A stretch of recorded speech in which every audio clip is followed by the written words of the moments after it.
جزيرة إبستين، الاسم وحده كفيل بأن يبعث القشعريرة في الأجساد.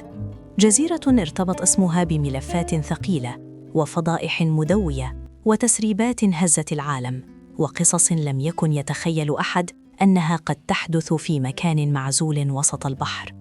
موقع بعيد عن الأنظار، محاط بالمياه من كل جانب، بدا لسنوات وكأنه خارج نطاق الرقابة، لكن ما يتم تداوله الآن لا يتعلق بما حدث فوق أرض الجزيرة، بل بما كان مخفياً تحتها. تشير التسريبات إلى أنه بعد فتح ملفات جديدة وتصاعد الضغوط الإعلامية العالمية، بدأت فرق مستقلة من الغواصين المتخصصين في أعمال المسح البحري استخدام معدات متطورة جداً لفحص المنطقة المحيطة بالجزيرة، أجهزة قادرة على كشف الفراغات الصخرية العميقة وتحديد التجاويف وتحليل البنية الجيولوجية بدقة عالية. ومع بدء عمليات الرصد، ظهرت قراءات غير طبيعية على الإطلاق: فراغات ضخمة تحت الجزيرة، أنفاق ممتدة في أكثر من اتجاه، تجاويف متصلة ببعضها، وفتحات غريبة التكوين، وكأن هناك عالماً كاملاً مدفوناً أسفل سطح الأرض. في البداية اعتبر البعض أن الأمر لا يتجاوز كونه تكوينات طبيعية نتجت عن طبيعة الصخور البحرية، لكن مع إعادة الفحص والتدقيق ظهرت نقطة محددة مختلفة تماماً عن باقي التكوينات: فتحة واضحة المعالم تمتد من باطن الجزيرة نزولاً حتى البحر مباشرة، بزاوية انحدار محسوبة واتجاه يتماشى بدقة مع مسار التيارات البحرية في تلك المنطقة. وهنا بدأت الرواية الأخطر. تقول المصادر إن هذه الفتحة لم تكن طبيعية، بل جرى تصميمها بعناية.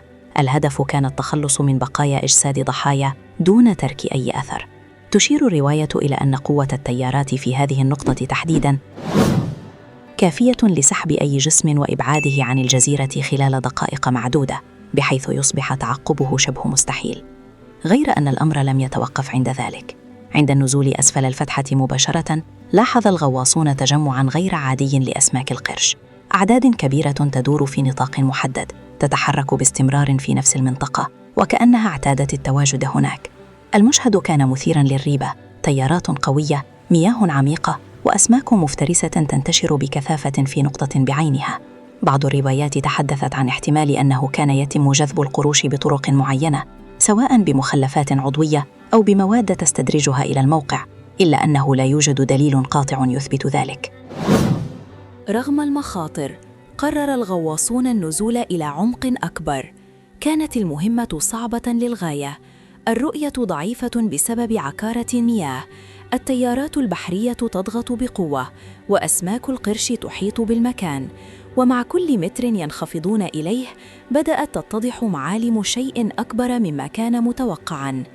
التجاويف لم تكن فتحات صغيرة أو شقوقاً عابرة، بل مساحات واسعة تحت المياه، ممرات ممتدة، فراغات كبيرة متصلة ببعضها البعض، أشبه بمدينة صغيرة غارقة أو بنية تحتية كاملة مخفية تحت الجزيرة.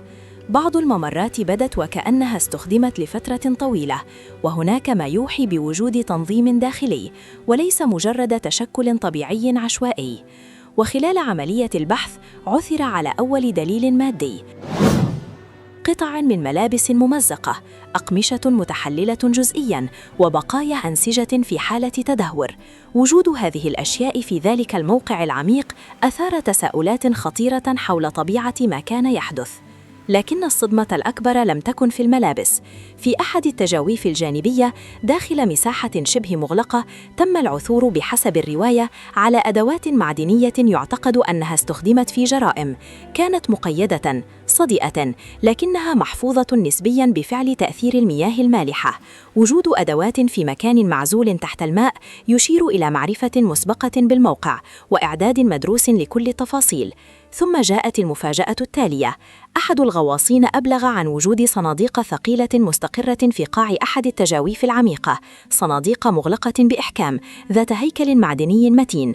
تم توثيق شكلها، ووفقاً للرواية فإن بعض هذه الصناديق كان يحتوي على سبائك من الذهب الخالص، ذهب مخزن تحت المياه داخل تجويف سري بعيداً عن أي رقابة رسمية. لماذا الذهب؟ هل هو احتياطي سري؟ أموال ناتجة عن عمليات غير مشروعة؟ رشاوى أم جزء من شبكة مالية أكبر؟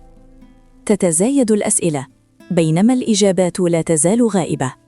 الأكثر إثارة أن تقارير أشارت إلى تجديد مفاجئ للإجراءات الأمنية حول الجزيرة بعد انتشار هذه التسريبات بساعات قليلة. تحركات غير معتادة، رقابة مكثفة، وصمت رسمي واضح. حتى الآن لم تصدر أي جهة رسمية بياناً يؤكد أو ينفي وجود الأنفاق أو نتائج المسح البحري. لكن إذا ثبتت صحة هذه الرواية، فإننا لا نتحدث فقط عن جزيرة شهدت جرائم، بل عن بنية تحتية كاملة صممت للإخفاء ولطمس الأدلة ولضمان أن تختفي أي آثار في أعماق البحر. وتشير بعض المصادر إلى احتمال وجود مواقع أخرى مشابهة، وأن الجزيرة قد لا تكون الحالة الوحيدة. مقزز جداً ومرعب إلى درجة يعجز العقل البشري عن استيعابه. تفاصيل إن ثبت جزء بسيط منها فقط، فنحن لا نتحدث عن مجرم عادي ولا عن فضيحة أخلاقية عابرة، بل عن شبكة مظلمة، جزيرة مغلقة، طقوس غريبة، وشخصيات نافذة، وصور ووثائق كلما خرجت للعلن زادت الأسئلة بدل أن تقدم إجابات. ما الذي كان يحدث فعلاً داخل جزيرة جيفري إبستين؟